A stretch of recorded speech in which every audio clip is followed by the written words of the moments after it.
Sud Radio Berkov dans tous ses états. Le face-à-face. Et André Berkov reçoit donc Christophe Bourseiller, qui est journaliste, écrivain et historien, et qui présente ce livre Nouvelle histoire de l'ultra-gauche aux éditions du Cerf. Alors Christophe Bourseiller, vous avez beaucoup écrit sur les situationnistes, vous avez beaucoup écrit d'ailleurs, c'est toujours intéressant, à part votre activité d'acteur, etc., on la connaît, mais je parle... Un peu passé. Hein, un peu passé, oui, mais enfin... Oui. On ne sait jamais, on ne sait jamais. On ne sait jamais, vous ne pouvez pas, hein. Non, bien sûr. Never say never. Non, il ne faut pas insulter le futur, comme on dit. Voilà. Simplement, effectivement, vous avez toujours écrit, c'est bien, sur les marges, je veux dire, sur les gens qui ne sont pas dans les passages cloutés, qui ne sont pas dans les formats, et là, vous sortez une nouvelle histoire de l'ultra-gauche. Alors d'abord, définissons les termes, parce qu'il faut bien comprendre. Alors, qu'est-ce que l'ultra-gauche a à faire avec la gauche? Est-ce que c'est la musique militaire par rapport à la musique classique? Qu'est-ce que c'est que l'ultra-gauche? Alors, vous avez tout à fait raison de poser la question, parce qu'on dit n'importe quoi sur l'ultra-gauche. C'est-à-dire que moi, j'entends très souvent des hommes politiques ou des journalistes confondre l'ultra-gauche et l'extrême-gauche. Or, ce sont deux choses différentes. L'ultra-gauche est historiquement un courant spécifique, un très vieux courant qui s'intègre à l'extrême-gauche. Alors, qu'est-ce qui caractérise ce courant? Qu'est-ce qui fait la particularité de l'ultra-gauche? Eh bien, l'ultra-gauche, on pourrait dire, pour la résumer en un mot, ce qui la caractérise, c'est qu'elle est anti-autoritaire. Les ultra-gauches sont contre toute forme d'autorité, alors que l'extrême-gauche classique,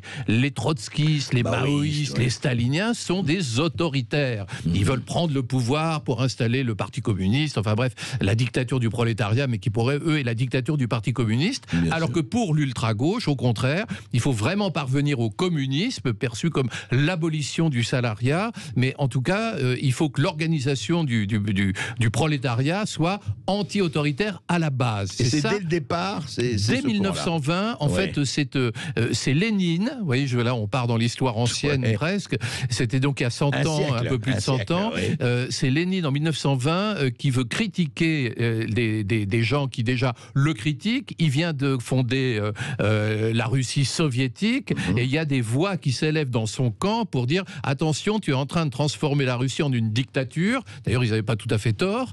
Et il faut que tu rendes le pouvoir au prolétariat. Et Lénine, pour répondre à ces critiques, sort un petit opuscule qui s'appelle La maladie infantile du communisme, le gauchisme. Et dans ce petit opuscule, il dit que ses adversaires sont l'ultra-gauche.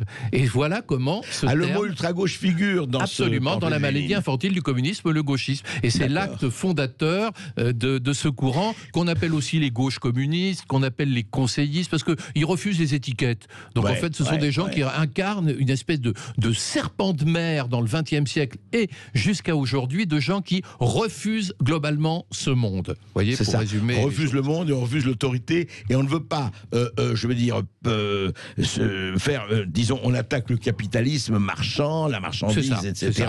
Mais on ne veut pas la substituer à une dictature à la soviétique. Vous savez, ils sont un peu, peut-être y a-t-il une forme d'utopie, parce que selon eux, par exemple, quand ils cassent une banque ou qu'ils détruisent une banque, en fait, ils espèrent donner l'exemple aux prolétaires, qui vont ensuite détruire toutes les banques comme ça spontanément, qui vont donc s'emparer de l'Élysée spontanément, et qui vont spontanément s'organiser en conseils ouvriers, c'est-à-dire en assemblée générale de travailleurs élus et révocables à tout moment. Et donc c'est un peu peut-être de l'utopie, parce que les travailleurs vont-ils spontanément refuser tout chef? Vont-ils spontanément s'organiser en conseils ouvriers?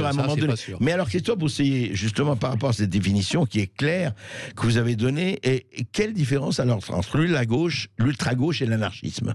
Alors en fait, la différence, c'est que l'ultra-gauche au départ, ce sont des marxistes. C'est la grande différence. Et l'ultra-gauche, ce qui est passionnant dans l'ultra-gauche, parce qu'en fait les casseurs d'aujourd'hui sont les héritiers d'une très riche histoire. C'est le paradoxe incroyable de cette histoire. En fait, ce sont des marxistes qui vont entamer tout au long du XXe siècle un travail de réflexion critique fondamentale qui va les amener à rejeter le marxisme. C'est-à-dire qu'ils vont dépasser le marxisme pour chercher des formes nouvelles, et il y aura toute une réflexion pour le dépassement du marxisme qui les mènera pour certains au dépassement de la politique, jusqu'à la culture et à l'art comme dans le cas des situationnistes, et jusqu'à une réflexion sur la vie quotidienne, et jusqu'à une très intéressante étude de la société moderne. Car au fond, les situationnistes, qui sont les héritiers de ce courant ultra-gauche, vont développer une critique passionnante de notre monde en disant ce monde est une société du spectacle parce que nous sommes Raoul Vaneigem, etc. Raoul Vaneigem, enfin ça on peut en parler plus spécialement si ça vous intéresse. Ouais. Enfin, disent-ils, pour résumer leurs propos, nous sommes tous les acteurs d'un film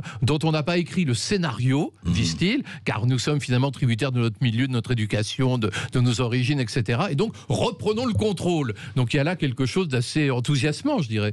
Mais est-ce qu'ils ne rejoignent pas justement, et c'est très intéressant, vous dites effectivement c'est né du marxisme, et ils sont nés dans d'ailleurs Guy Debord lui-même, la société du spectacle, elle est encore marxiste même dans son vocabulaire. Ah oui, dans son vocabulaire, c'était hegelien. C'est clair. Mais est-ce qu'ils n'ont jamais rejoint à des moments, parce que vous racontez dans votre livre, et c'est très intéressant, c'est toute l'histoire que raconte Christophe Bourseiller, et je vous recommande effectivement cette lecture, 1920-1939, les années 45, 68 évidemment, 68, mais 68 on va en parler. Et jusqu'en 2020, c'est ça. Et jusqu'en 2020, voilà. on va en parler aussi de ça. Mais bien sûr, et surtout, on est dans cette époque-là, donc on va en parler assez longuement. Mais est-ce qu'ils n'ont, à aucun moment, est-ce qu'il y a eu des jonctions avec l'anarchisme? Je parle de l'anarchisme traditionnel. Oui, parce que c'est ce que je raconte aussi dans le livre. Il y a à un moment donné une partie des anarchistes qui commence à remettre en question l'héritage anarchiste traditionnel. Alors là, il faut comprendre l'héritage anarchiste. Donc les anarchistes sont anti-autoritaires, évidemment, tout comme les ultra-gauches, mais l'histoire de l'anarchisme, c'est une vieille querelle entre Marx et le fondateur, un des grands théoriciens de l'anarchisme, qui était Bakounine.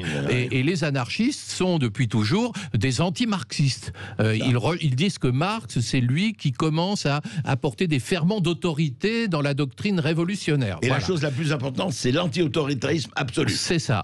Et simplement, à un moment donné, à partir des années, on pourrait dire pour schématiser 1950, on va voir apparaître dans l'anarchisme un courant qui s'appelle le courant communiste libertaire, et ce courant va se transformer, grâce à un monsieur qui s'appelle Daniel Guérin, en un marxisme libertaire.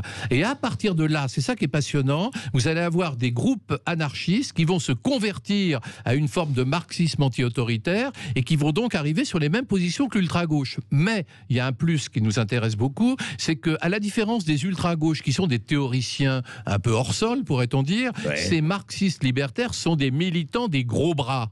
Et c'est eux qui vont faire descendre l'ultra-gauche dans la rue. Et ce sont des héritiers de ce communisme libertaire qui vont fournir les gros bras des premiers provocateurs, puis des autonomes et de tous ceux qu'on appelle aujourd'hui les Black Blocs, etc. Antifa. Voilà, c'est la jonction des anarchistes et des ultra-gauches. Alors, le rôle, justement, et depuis l'ultra-gauche, le rôle de la violence. Parce qu'on parle toujours, dès qu'on parle de, surtout en ce moment, les Black Blocs, Antifa et compagnie, mais même bien avant, le rôle de la violence, est-ce que c'est la violence accoucheuse de l'histoire? Il n'est pas question de changer quoi que ce soit si il ne passe pas par la violence, et d'ailleurs on peut se poser la question évidemment, et sinon c'est dans l'utopie et vous restez chez vous. Est-ce que ça a toujours été consubstantiel de l'ultra-gauche? Oui. La violence? Oui, totalement. Oui, totalement. Mais ça, c'est consubstantiel aussi à l'ensemble des extrémismes, que ce soit l'extrême droite ou l'extrême gauche. Les mouvements extrémistes sont des mouvements qui luttent pour un changement radical de société et qui veulent y parvenir par la violence en dehors de la voie électorale. Donc dans tous les cas, on est effectivement dans une apologie de la violence. Alors dans le cas de l'ultra-gauche, c'est une violence, on pourrait dire presque un peu métaphysique, un peu philosophique, parce que par exemple, les Black Blocs vont s'en prendre physiquement au symbole du capital, de l'autorité ou de l'État. Donc quand ils cassent, par exemple, le long d'une manifestation... Des magasins, etc. Oui, mais ils choisissent les magasins. Ils vont pas casser la petite librairie, ils vont pas casser le petit épicier, ils vont casser la grande surface, ils vont casser l'agent immobilier, le vendeur de voitures de luxe, ils vont casser, vous voyez, le fast-food, ils vont casser la banque. Alors là, ça c'est génial pour eux de tomber sur une banque. Vous voyez, ils vont choisir ce qu'ils cassent parce qu'il s'agit vraiment d'exercer une violence symbolique, de montrer. Et c'est pour ça qu'ils s'en prennent aux policiers, non pas ces malheureux policiers pour ce qu'ils sont physiquement, mais parce qu'ils incarnent selon eux l'ordre de l'État, l'autorité de l'État. Donc à travers la police, ils s'en prennent au fond à l'autorité. C'est ça. Et ça a existé effectivement depuis le début. Christophe Boursier, on va continuer de parler de ça parce que c'est très important de comprendre, parce que les gens voient les images dans la rue, oui. et il faut comprendre d'où ça vient, etc. On continue à en parler après les informations avec vous. Et n'oubliez pas que vous pouvez aussi intervenir à partir de 13h15. Évidemment, venir poser des questions à notre invité Christophe Boursier, justement sur l'ultra-gauche et le rôle de cette ultra-gauche. Et puis aussi sur tous les autres sujets, hein, la détresse des étudiants, la censure du cercle trumpiste sur les réseaux sociaux, qui a été condamné d'ailleurs par Angela Merkel et le gouvernement Macron. Allez, vous nous appelez, à tout de suite. Sud Radio Berkov dans tous ses états. Et la discussion continue entre André Berkoff et Christophe Boursier sur l'ultra-gauche. C'est le titre du livre de Christophe Boursier, Nouvelle histoire de l'ultra-gauche aux éditions du Cerf. Eh bien, ça continue. Alors, Christophe Boursier, évidemment, comme nous sommes dans l'ultra-gauche, nous allons vous faire une petite critique. Bien sûr. Bémol, mais un bémol constructif. Non, c'est vrai. D'abord, il faut le lire, ce bouquin, parce que vraiment, ce qui est intéressant, c'est de voir effectivement que ça a commencé il y a un siècle. Et donc, il y a 1920-1939, tout ce qui s'est passé, 39-45, la Seconde Guerre mondiale, 45-68, et on va en reparler avec le choc de mai 68, et ça a été extrêmement important vis-à-vis de l'ultra-gauche. Après 1968-2000, le dépassement de l'international situationniste, on va en parler. Mais alors, sur un livre de 388 pages, vous arrivez à 2000-2020, Christophe Boursier, et là, vous me faites que 10 pages. Alors là, je suis confondu, parce que vous, qui êtes quelqu'un qui a enquêté, les 20 dernières années, vous les traitez en 8 pages. Oui, enfin, en 10 un peu pages. plus que ça, un peu plus que ça. Mais oui, tout à fait. Mais c'est un livre sur la généalogie des Black Blocs. C'est pas un livre sur les Black Blocs. Et je ne voulais pas faire une enquête, comme il y a beaucoup d'enquêtes, du genre je suis dans la ZAD, les voici, ils brandissent un drapeau noir et rouge. Je ne voulais pas faire ce travail-là. Ce que j'ai voulu faire, c'était expliquer, et c'est ce que je fais dans ces pages, qui pour moi sont très importantes, parce que j'ai voulu expliquer d'où venait précisément la violence d'aujourd'hui. J'ai voulu expliquer que les Black Blocs d'aujourd'hui, ce qu'on appelle comme ça, sont les héritiers directs de ces autonomes des années 1970, qui eux-mêmes sont les héritiers directs de l'ultra-gauche historique des années 1920. Et j'ai voulu expliquer que ce phénomène dont on a tant parlé, de celui des ZAD, des zones à défendre, c'est une les ZAD de Nantes, les zones autonomes. Oui, ces zones qu'on appelle en réalité zones d'autonomie durable ou d'autonomie défensive.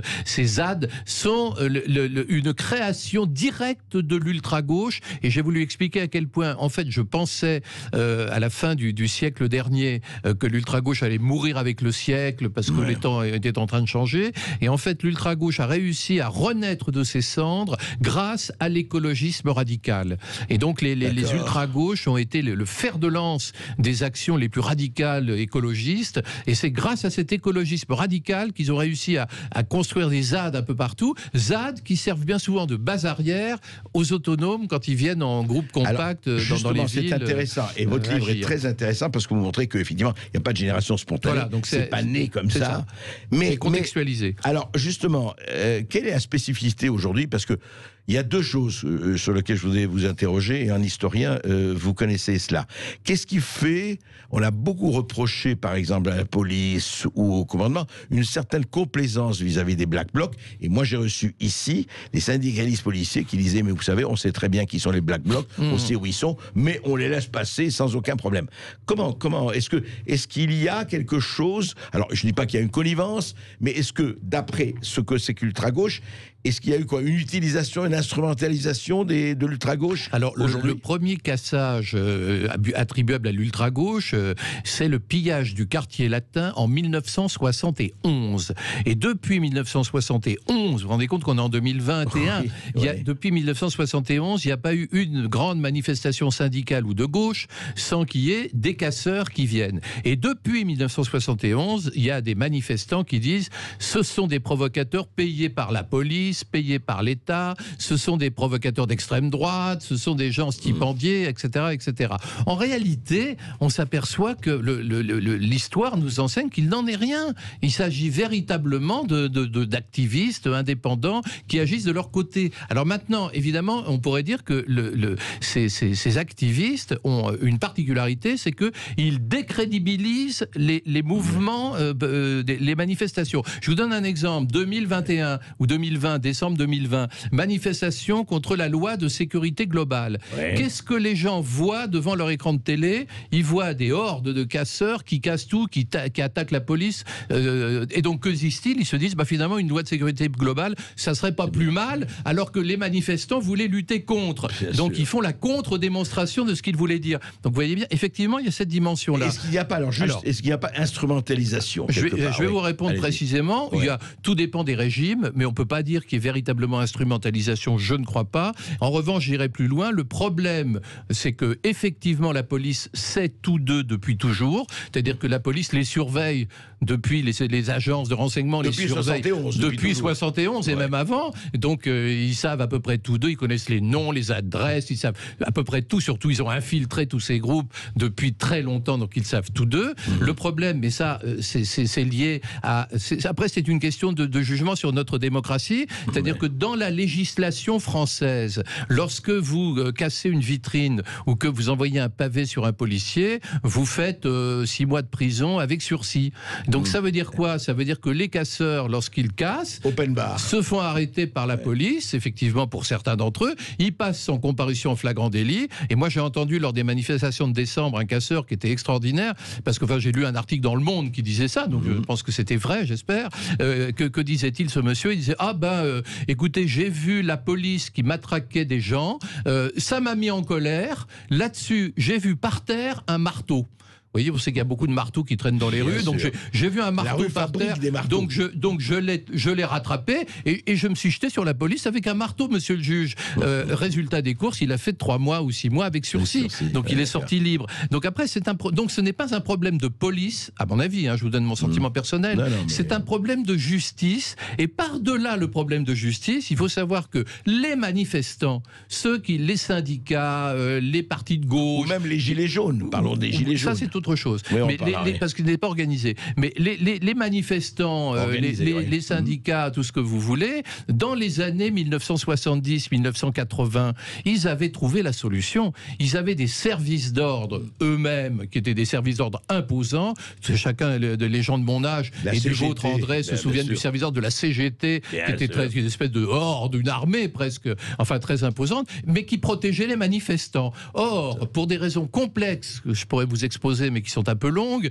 les syndicats ont laissé les services d'ordre se désagréger progressivement, ou observent vis-à-vis des casseurs une espèce de mansuétude, c'est-à-dire qu'ils disent c'est pas notre problème, c'est le problème de la police. Mais enfin, c'est le problème de la police qui fait ce qu'elle peut, elle les arrête, ils ressortent tout de suite, et donc c'est aussi le problème des manifestants. Et je crois que la solution à l'avenir pour les manifestants, s'ils veulent manifester dans le calme, c'est eux qui décident, c'est pas de dire, de demander à la police qu'ils attaquent par ailleurs dans leur texte de les défendre, c'est plutôt de s'organiser, peut-être pour eux, pour faire en sorte qu'il y ait un petit peu moins Christophe, un chapitre à votre livre, en bordure des manifestations. Oui, mais vous en parlez. Alors, parlons un peu quand même des Gilets jaunes. Ça a été quand même 2 ans. Très intéressant.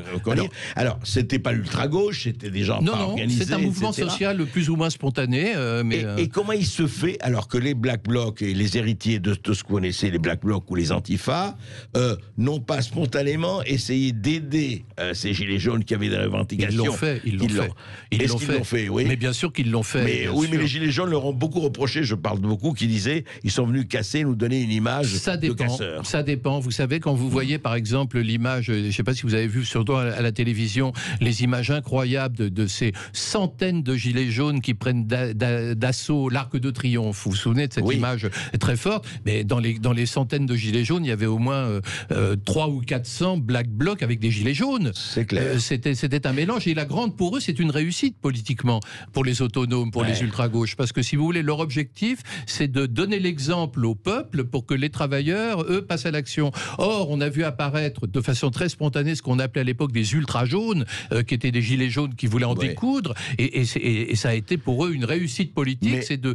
faire une sorte de fusion dans la rue entre les jeunes activistes ultra-gauches et mais cette fusion juste n'a pas eu lieu parce que beaucoup de gens des Gilets jaunes, et honnêtement, on en a reçu, on a vu, étaient violemment contre cela, et on dit, ils nous ont gâché le travail. On voulait pas, nous, que ça casse. Enfin, après, c'est des interprétations. Vous savez, le problème des etc. Gilets jaunes, André, c'est ce qui fait l'intérêt particulier de ce mouvement, c'est que c'est un mouvement qui ne voulait pas de leader, c'est un mouvement qui n'a pas voulu s'organiser, et le résultat, c'est que c'était un mouvement où n'importe qui pouvait mettre un gilet jaune, et au fond, chaque gilet jaune ne parlait que pour lui-même. Alors c'est vrai qu'il y avait des gilets jaunes qui étaient contre la violence, des gilets jaunes qui étaient pour, des gilets jaunes de droite, des gilets jaunes de gauche, et des gilets jaunes du centre. Il y avait de tout, quoi. Christophe, juste dernière question, après nous passerons avec les auditeurs, nous passerons aux auditeurs. Est-ce que l'ultra-gauche est caractéristique leadership ou pas leadership? Vous savez, Lénine, dans La maladie infantile du communisme, le gauchisme, disait, à propos des anarchistes, mais ça pourrait s'appliquer aux gilets jaunes, il disait, aux ultra-gauches, il disait les anarchistes sont les premiers à avoir des chefs. Et donc l'ultra-gauche, c'est comme ça, c'est-à-dire qu'en réalité, officiellement, ce sont des collectifs anti-autoritaires, mais qui sont toujours dominés par des personnalités charismatiques. Et oui, la nature a horreur du vide, il faut le rappeler. Allez, vous nous appelez 0826 300 300, on vous donne la parole dans quelques minutes. Alors venez réagir justement sur ce phénomène et l'histoire de l'ultra-gauche, la détresse des étudiants qu'on a entendu tout à l'heure, avec l'appel des étudiants fantômes, et puis la censure sur les réseaux sociaux du cercle Trump. Allez, on vous attend au 0826 300 300. À tout de suite. Sud Radio Berkov dans tous ses états. Et justement, non, les carottes ne sont pas cuites du tout. André Berkov et Christophe Boursier continuent de parler de l'ultra-gauche. Et vous aussi, vous réagissez, vous êtes très nombreux au 0826 300 300. Allez, on va partir à Bastia, tiens, et on va donner la parole à Nicolas. Bah oui, ça fait du bien, un peu de soleil. Ouais. Nicolas, on vous écoute. Bonjour Nicolas.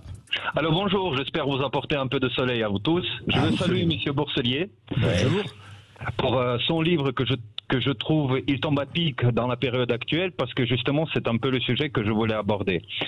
Alors tout d'abord je voudrais dire que je travaille dans un milieu dans lequel nous sommes deux origines diverses.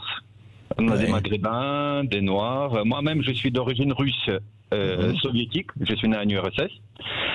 Et ce que je veux dire, c'est qu'il n'y a pas de problème entre nous de questions de racisme, questions de différences culturelles et religieuses, etc. Nous fêtons ensemble les fêtes, nous rigolons beaucoup ensemble.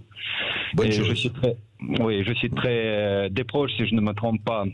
L'humour est la seule façon d'effleurer la réalité sans tomber dedans.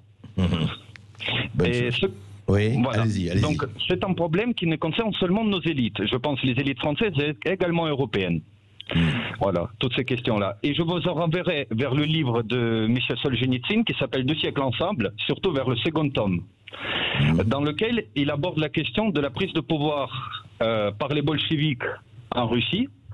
Quels étaient les ordres du jour à discussion, comment étaient traitées les questions de racisme, les questions du privilège des uns et des autres, et où est-ce que ça a mené. Parce qu'aujourd'hui, ce qu'on peut observer comme étant les Black Blocs, les BLM, les Antifa, etc., ce sont les mêmes milices en devenir qui sont venus découlaquiser un jour les bourgeois, les paysans, qui sont venus leur saisir quand on leur a donné des armes et on les a organisés. Et c'est ça le grand danger aujourd'hui, européen et français. C'est des milices, quoi. Ce sont des milices, qui visent à renverser l'ordre pour faire une dictature. Tout à fait. Et ce que je tiens à dire, c'est que par rapport aux Gilets jaunes, quand ils sont venus, les Black Blocs, etc., la grande différence entre eux, c'est que les Gilets jaunes, dans leur grande majorité, sont des patriotes. C'est des gens qui aiment la France, qui aiment leur pays, qui voudraient juste vivre mieux. Leur réel problème, c'est d'avoir des raisons d'aimer leur pays. Qu'on nous enlève tous les jours.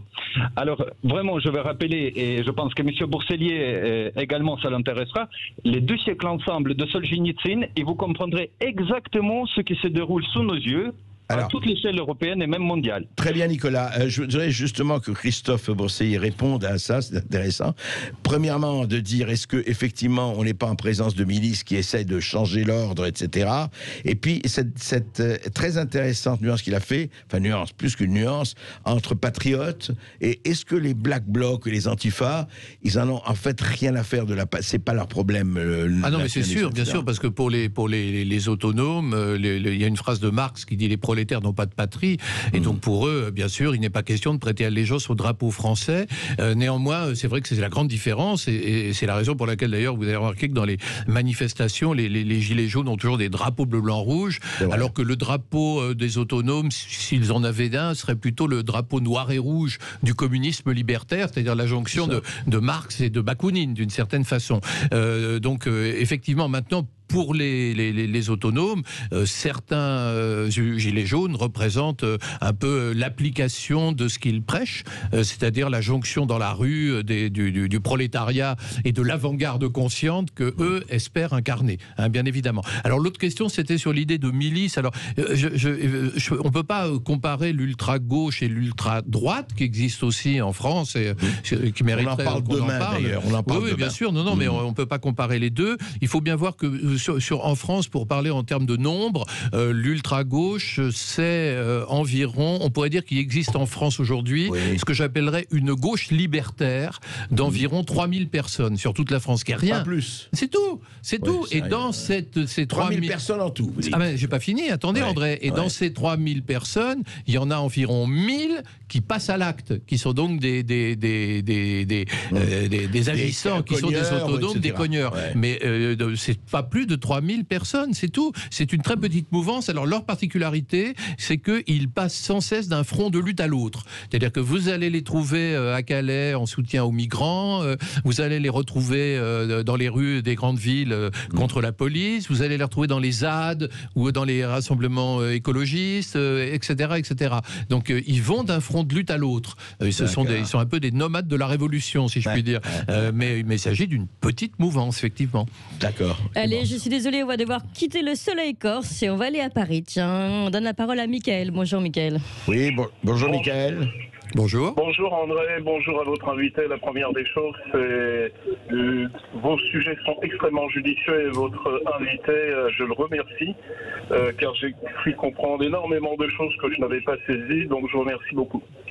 Maintenant, sur l'analyse, je pense que nous souffrons aujourd'hui, c'est le premier point, d'une vision qui n'est pas systémique de tout ce qui nous arrive.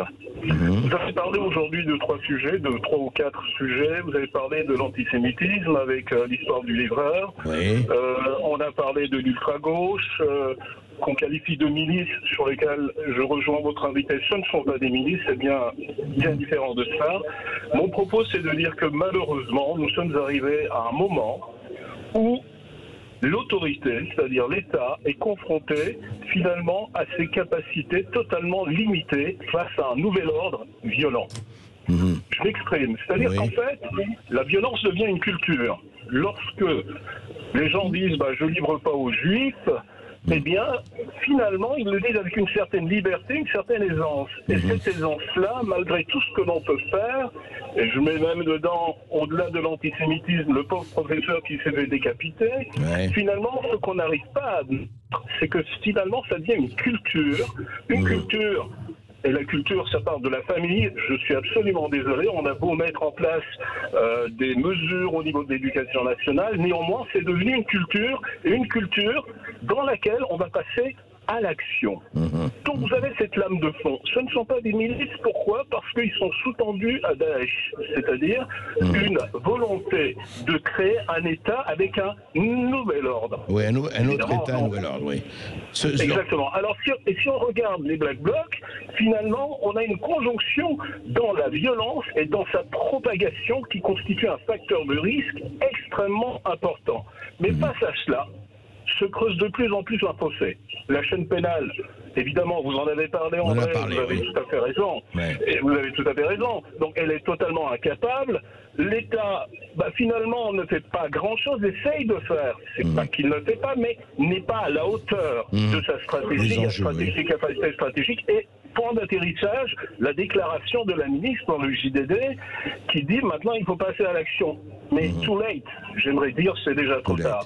Qu'en pensez-vous? Alors, Nicolas, donc Christophe Bourseiller, effectivement, question de la violence, question du rapport à l'autorité.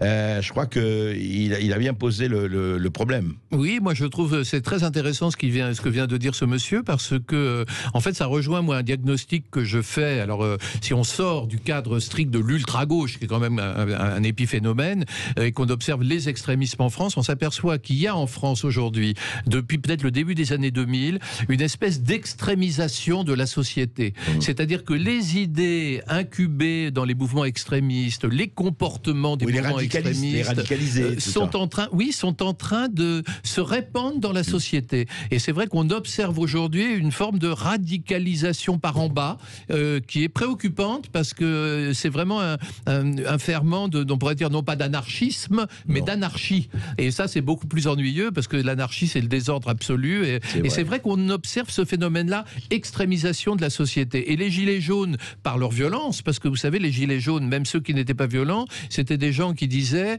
au fond, moi, j'ai payé mes impôts toute ma vie, j'ai travaillé toute ma vie, résultat, je suis à découvert, résultat, j'ai pas d'argent, etc. Et donc, je vais enfreindre les règles. Occuper un rond-point, c'est enfreindre les règles. Attaquer des guérites d'autoroute, c'est enfreindre les règles. Et finalement, casser des vitrines, c'est dans le prolongement de ça. Donc, ça participe de cette extrémisation, je crois. Juste un mot, avant de prendre une petite pause, Christophe, mais est-ce que l'histoire n'a-t-elle pas été faite en enfreignant les règles? C'est tout le problème. Parce qu'il y a un ordre, cet ordre peut être discuté, engendrer des désordres. Enfin, ça, c'est une question philosophique réelle et importante. Et d'ailleurs, beaucoup de gilets jaunes le disaient, et c'est peut-être là une question sur notre démocratie. Ils disaient, au fond, on obtient des choses par la violence. C'est-à-dire que lorsqu'on se contente de manifester avec une banderole de la CGT, on n'obtient rien, mais quand on casse le Fouquet's, on obtient quelque chose. Donc ça, c'est vrai qu'il y a une vraie réflexion à avoir. On se retrouve après une petite pause. Et vous continuez de nous appeler 0826 300 300. On continue de parler de violence sociale, des gilets jaunes, des Black Blocs et de l'histoire de l'ultra-gauche plus généralement, mais aussi de la détresse des étudiants, de la censure des réseaux sociaux. On vous attend, à tout de suite. Sud Radio Berkov dans tous ses états. Et la discussion continue entre André Berkov et son invité Christophe Bourseiller, qui présente son livre Nouvelle histoire de l'ultra-gauche aux éditions du Cerf. Et puis avec vous aussi, chers amis, qui continuez, vous êtes nombreux, surtout avec vous, qui nous appelez au 0826 300 300. Et on donne tout de suite d'ailleurs la parole à Yves, qui nous appelle de Toulouse. Bonjour Yves. Oui, bonjour Yves. Oui, bonjour Monsieur Bourseiller, bonjour Monsieur Berkov. Oui, je suis de Toulouse normalement, mais là je suis dans le Gers. Bon, peu importe, c'est pas très loin, à la campagne. Voilà. Donc je connais bien, je suis assez souvent si j'ose dire, les dires de Monsieur Bourseiller, je l'écoute sur France Inter, voilà. Et il faut dire que je suis un peu, mais bon, c'est normal. Mais c'est votre droit, Un peu en désaccord. Alors, tant mieux. Non, vous savez, je ne suis pas en désaccord pour autant en désaccord. Si c'était cela, je ne téléphonerai pas, peu importe. Déjà, j'ai constaté sur ce qui a été dit, mais c'est pas là-dessus que je vais revenir, que vous, Monsieur Bourseiller, disiez que les gilets jaunes, c'était le prolétariat. Je suis désolé, les gilets jaunes sont tout ce que vous voulez, mais c'est vraiment pas le prolétariat, ça. Mais bon, ça, c'est une façon de faire, et je pourrais expliquer très longtemps, je pourrais très bien étayer tout ce que je dis, que les gilets jaunes n'avaient rien à voir avec le prolétariat. Avançons, Yves. C'était pas votre question. Alors, c'est un peu moi sur l'ultra-gauche. On voit de l'ultra-gauche partout, ils infiltrent ci et là. Moi, je vais vous dire une réalité. Voilà, la réalité, pas quelque chose que j'ai entendu, non. Allez-y. C'est une réalité. L'ultra-gauche, qui avait été, des personnes de l'ultra-gauche, de Tarnac, avaient été arrêtés et ont été arrêtés tout cela, et c'est la ministre, vous comprenez bien, hein, c'est pas moi qui le dis, c'est la ministre de l'État qui est surnommée ultra-gauche. Ils étaient 10 à peu près, tout cela. Là, après on a su qu'ils avaient été infiltrés, vous imaginez tout cela pour des ultra-gauches qui mettaient en péril la démocratie, qui mettaient en péril la vie. Au bout de tant d'années, il y a eu... Bon, ces événements ont fait, en même temps, pendant ce temps-là, on fait la une du Figaro à 35 reprises. Oui, Tarnac, on se rappelle très bien de ces histoires. Vous voyez, vous le savez bien. Voilà. Bien sûr. Et ça a été jugé. Ils ont été... Et dans ces personnes, il y en a 2 qui ont fait de la prison. C'est pas rien de faire de la prison. ils ont été jugés et ils ont été totalement acquittés. Totalement acquittés. Le Figaro, je n'ai rien contre lui. Après avoir fait 35 a relaté les faits en page intérieure en 2 lignes et après a fait un édito comme quoi, tout compte fait, ils étaient toujours coupables. Vous voyez, il faut faire très attention lorsqu'on répand des choses, lorsqu'on fait des amalgames. Je ne dis pas que vous faites cela, monsieur Boursier, loin de là.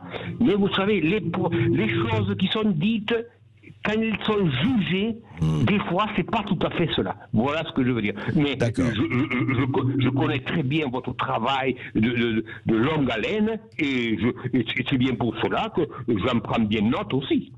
Très bien, Yves. Alors, Christophe Bourseiller, oui, revenons sur l'histoire de Tarnac. Oui, alors il y a 2 choses. Déjà, un mot très court sur les Gilets jaunes. Ce n'est pas moi qui disais que les Gilets jaunes, c'est le prolétariat, ce sont les ultra-gauches qui considéraient que le mouvement social des Gilets jaunes est un mouvement social prolétarien. Donc, c'est pas moi qui le dis. Moi, je pense effectivement que c'est plus complexe que ça, mais c'est un autre problème. Sur la question de Tarnac, alors oui, ça c'est assez intéressant. Il faut rappeler ce que oui, alors en 2008, Tarnac, la police intervient de façon très massive dans une ferme de Tarnac, une ferme située à Tarnac, ferme qui s'appelle le Goutaillou, on peut la citer, et ferme dans laquelle il y a une communauté ultra-gauche de gens qui, désireux de rompre avec ce monde, qui ont fait un livre d'ailleurs, dont l'un des... Tout à fait, ils avaient fait un livre sous le nom du Comité Invisible qui s'appelait L'Insurrection qui vient, qui était très intéressant à lire, et en fait c'était des gens qui s'inscrivaient dans une démarche écologiste radicale, en suivant par là, au fond, l'exemple de Guy Debord, le fondateur des situationnistes, qui lui-même avait quitté la ville pour aller s'installer à la campagne, etc. Là-dessus, donc la police intervient, arrête de très nombreuses personnes. Pourquoi ? Parce que en réalité, il y a eu à cette époque-là une opération écologiste radicale franco-allemande qui visait à ralentir un train Castor de déchets radioactifs qui traversait la France pour aller les déverser en Allemagne. D'accord ? Et les écologistes allemands et les écologistes français, les radicaux, ceux qui sont ultra-gauche, c'est l'ultra-gauche écologiste, ils s'étaient unis pour participer à cette opération. Ce qui s'est passé, c'est que il y a eu une très très forte campagne de presse à l'époque visant à faire libérer les protagonistes, Julien Coupat étant le plus connu, mais il y en avait beaucoup d'autres, et que au terme d'une complexe enquête, ils ont été libérés ou mis hors de cause, faute de preuves. Faute de preuves. Mais enfin, il y a eu une opération, je ne sais pas si c'était là ou pas, et puis ça ne m'intéresse pas, je ne suis pas policier. En revanche, il y a eu une opération ultra-gauche visant à ralentir un train Castor. Alors c'est vrai qu'à l'époque, la ministre de l'Intérieur de l'époque, Michèle Alliot-Marie, avait dit, oui, l'ultra-gauche verse dans le terrorisme. Alors là, effectivement, aujourd'hui, avec le recul du temps, on peut sourire. Vu les attentats qui sont passés depuis. Parce que ralentir un train Castor, ça emmerde tout le monde, parce que on arrive en retard, qu'on est dans un train immobile. Ce n'est pas massacrer Charlie Hebdo et le Bataclan. Voilà, et qu'on invoque la SNCF, etc., qu'on crie contre elle. Mais évidemment, quand on compare avec Charlie Hebdo, le Bataclan, Nice, enfin, tout ce qui s'est passé jusqu'à Samuel Paty, franchement, le terrorisme d'ultra-gauche, on l'attend encore. Allez, on continue de vous donner la parole, et tout de suite, on va donner la parole à Cédric, qui nous appelle d'Occitanie. Bonjour Cédric. Oui, bonjour Cédric. Bonjour. Je venais pour faire part de mon petit savoir également. Allez-y. Cédric, Cédric, approchez-vous du micro parce qu'on vous entend pas bien. Ou alors, si vous êtes en voiture. Non, pas en voiture. Si vous avez peut-être le haut-parleur, attention. Voilà. Allez-y. Attendez, deux petites secondes. Hop, hop. Garez-vous. Voilà, garez-vous, Cédric. Surtout ne prenez pas de risques. Non, je suis à l'arrêt, c'est mieux là. Oui, beaucoup mieux. Très bien, beaucoup mieux. C'est des oreillettes qui se sont connectées, c'est pas grave. Voilà. Oui, et en fait, ce qui s'est passé, c'est que pendant des manifestations, je pense que tout le monde va se rappeler, en fait, il y a beaucoup de manifestations où il y a des infiltrations de policiers qui cassent également. Il y avait un mouvement qui s'appelait le SAC à l'époque, dont mon père fait partie d'ailleurs. Et a été et effectivement ça a été des choses dans lesquelles en fait ils nous ont toujours dit. J'ai grandi avec cette certitude puisque c'est prouvé par A plus B quand on regarde des vidéos.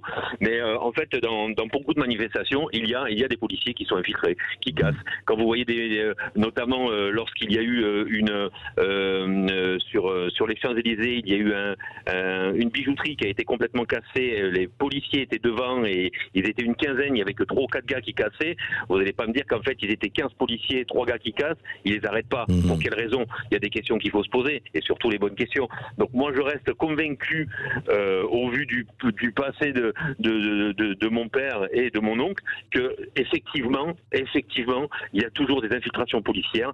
Il y a toujours des infiltrations policières pour casser et effectivement ça discrédite une manifestation, tout comme les Black Blocs, effectivement, là je reste complètement d'accord avec vous, mais lorsqu'il y a des choses mal qui sont faites, une manifestation est discréditée. Les Gilets jaunes ont été discrédités par les super ultra violences qu'il y a eu par la suite, qui n'étaient pas des Gilets jaunes, effectivement. On en a subi les pots cassés, on a voulu une révolution, on nous a fait taire et on a demandé à la police d'être violente envers tous les manifestants portant des gilets jaunes. Voilà ce qui a été demandé. Cédric, juste un mot. Quand vous dites votre père et votre oncle, vous nous dites, est-ce qu'ils vous ont fait, quand vous dites ça, vous avez des preuves, ils vous ont fait des témoignages?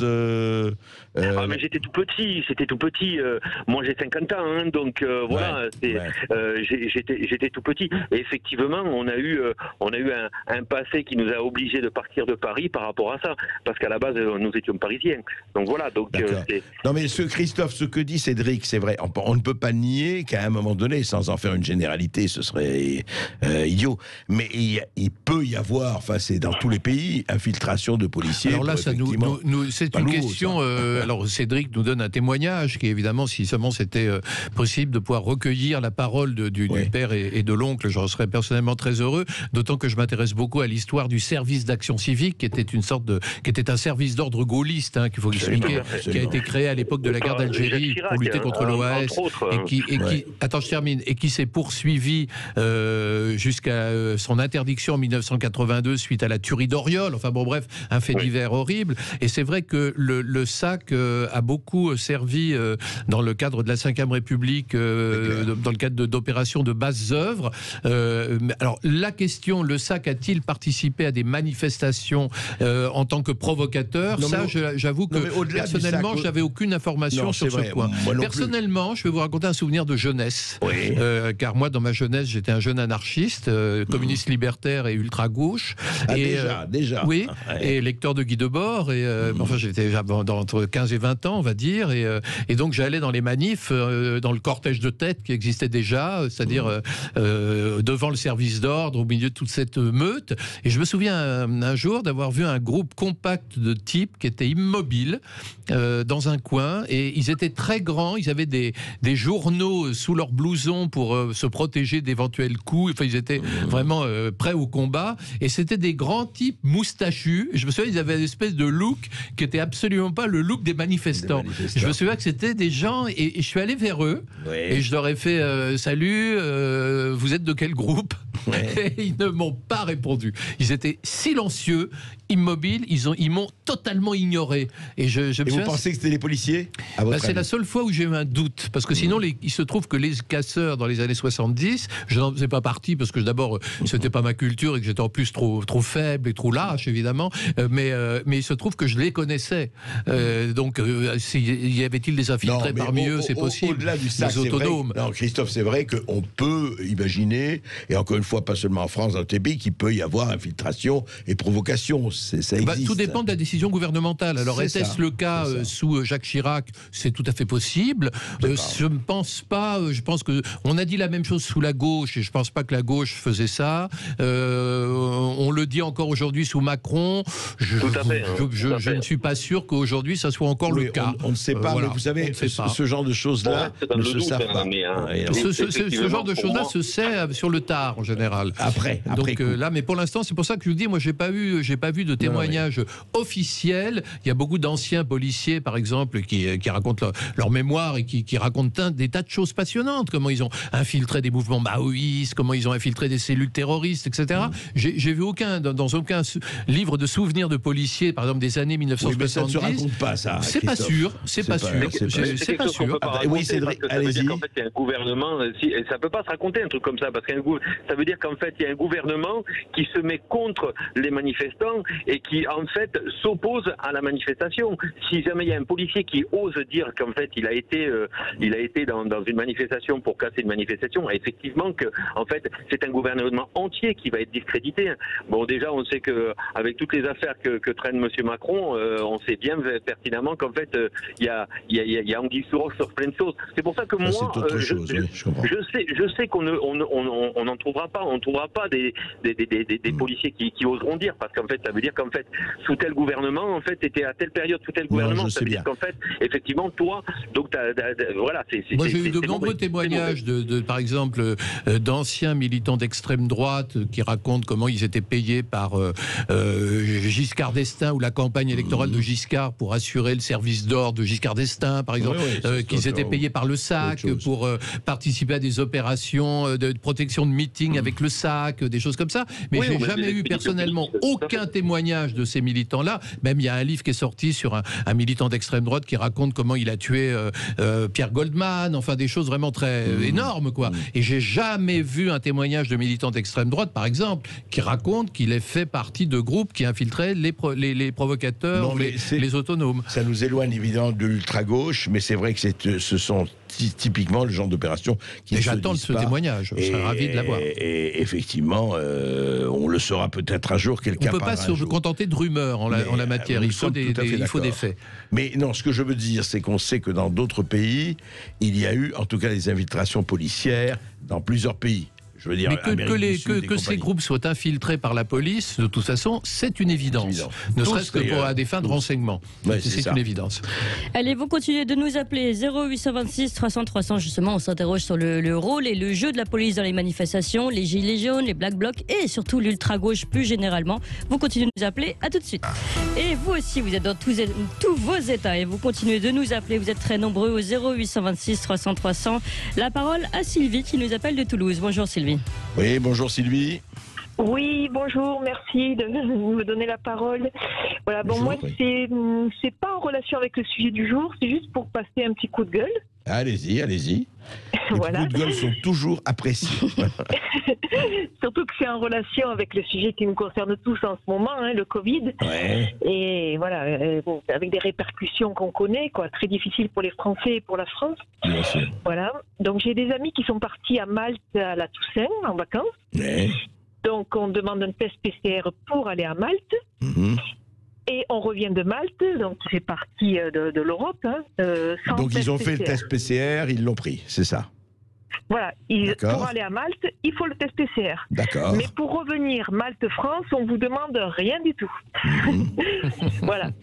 Donc d'autres amis, voilà, à Noël, qui sont allés aux Canaries, pareil. Pareil. Même topo, pareil. Test PCR au départ et rien à l'arrivée. Rien, la France, elle s'en fiche complètement. Voilà. Bon, moi-même, je reviens du Maroc, il y a 3 jours. Donc là, par contre, c'était bien test PCR pour aller au Maroc, et test PCR pour revenir du Maroc. Sachant qu'au Maroc, ils en sont à peu près à 2000 cas par jour positifs. Positif, voilà. Ils ont la moitié des habitants de la France, donc ils en sont à 10 fois moins que la France. Mais il faut un test PCR pour revenir du Maroc. Très bien, ça, j'ai rien à dire là-dessus.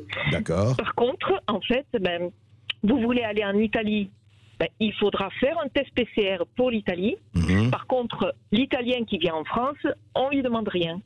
Et donc, moi, quand je suis revenue de France, là, de mes vacances, 15 jours de vacances, donc en Angleterre, on a été contaminés. Mais si on demandait... Alors, en fait, l'Europe, la France ne demande rien. De tous les pays d'Europe, on peut venir en France sans test PCR.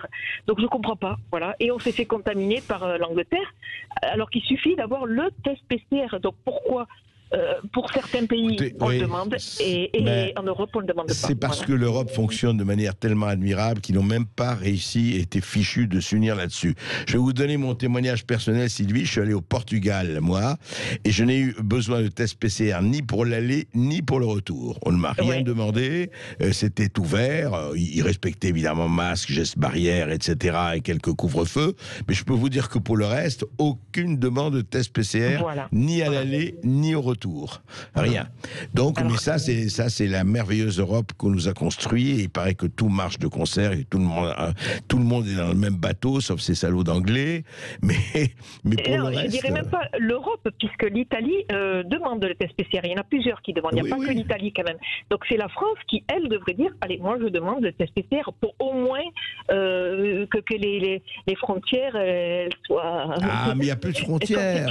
Chère Sylvie, il n'y a plus de frontières. Au niveau de ce test, voilà, pour nous protéger. Alors on s'est fait envahir, et bien de nouveau, allez, ça repart, et voilà, et c'est les Français qui doivent mettre le masque, qui doivent rentrer à 18h, mais ça c'est des broutilles, quoi. Voilà, faites le nécessaire, hein.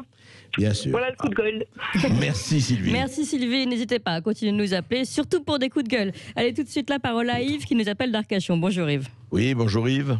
Oui, bonjour Monsieur Berkoff, bonjour Monsieur Bourselier. Bonjour. Oui, donc simplement je voulais porter un témoignage. Donc mes parents étaient tous les deux résistants dans le Sud-Manche, à Saint-James, le pays des Pulls-Verts.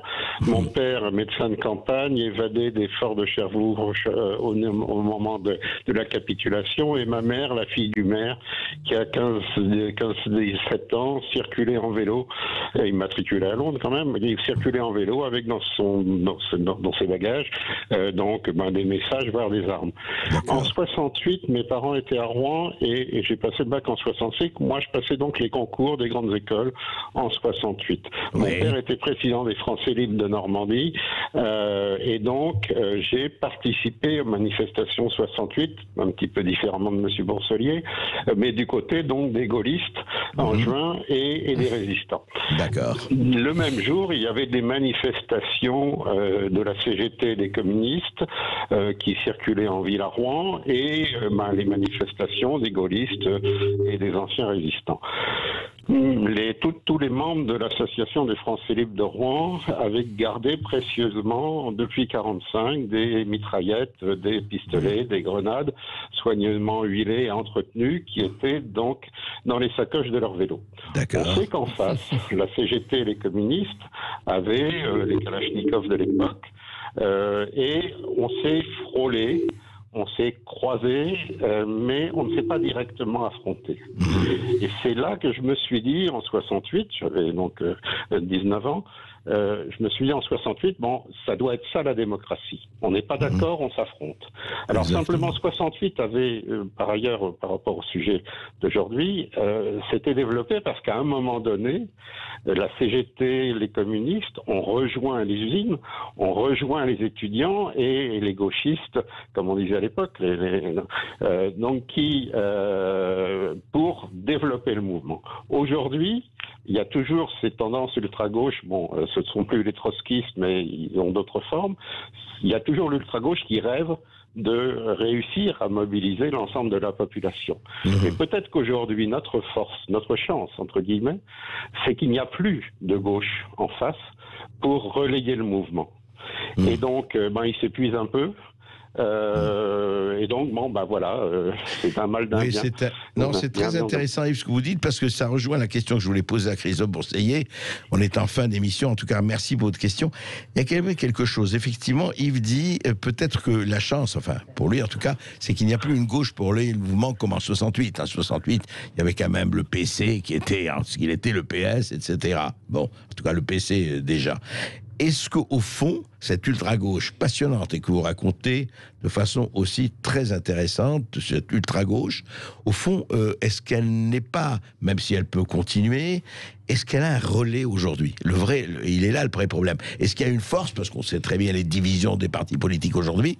Alors aujourd'hui, en 2021, Christophe Bourseiller, ce sera toujours une utopie violente quelquefois et toujours le feu couvre sous la cendre, mais est-ce qu'il y a une cheminée? Ce qui fait la différence entre l'extrême gauche et l'ultra gauche, c'est le fait que l'extrême gauche a des stratégies militantes. L'extrême gauche a pris le contrôle de syndicats, de grands syndicats. L'extrême gauche est présente dans l'économie sociale. L'extrême gauche, aujourd'hui, elle pèse sur la société. L'extrême gauche, aujourd'hui, est capable, par ses relais syndicaux, de faire descendre dans la rue des centaines de milliers de personnes, par exemple, au coup de sifflet presque. Alors que l'ultra-gauche, ça restera toujours un cénacle de, je ne peux pas dire de doux rêveurs, parce qu'ils ne sont pas doux, mais un cénacle de rêveurs. Ouais. C'est-à-dire que l'ultra-gauche, c'est des gens qui rêvent d'allumer un brasier et de faire en sorte que spontanément le peuple tout entier poursuive l'incendie. Et au fond, derrière ce rêve communiste du grand brasier, du grand soir et du matin rouge, il y a une forme de nihilisme, parce qu'au fond, on est face à des jeunes gens, pour beaucoup d'entre eux, qui veulent tout casser, qui veulent détruire ce monde, mais le monde d'après, il est loin d'être certain, dans la mesure où il devrait s'établir spontanément tout seul. Il n'est pas formulé. Avouez que ça relève un peu quand même du rêve. En tout cas, il faut lire ce livre parce qu'il raconte ce rêve-là. Et on rappelle les références justement de ce livre, Nouvelle histoire de l'ultra-gauche aux éditions du CERF. Et bien demain, ça continue, puisqu'aujourd'hui on a parlé de l'ultra-gauche, demain ce sera l'ultra-droite avec Jean-Michel de QGIS, La Poudrière. Voilà, évidemment, vous pouvez retrouver cette émission sur YouTube, sur podcast, sur sudradio.fr. Et puis, évidemment, Sud Radio continue. Restez avec nous, avec Brigitte Lahaye. Savez-vous diriger vos pensées comme vous le souhaitez. Et c'est avec François Bourgognon. À tout de suite.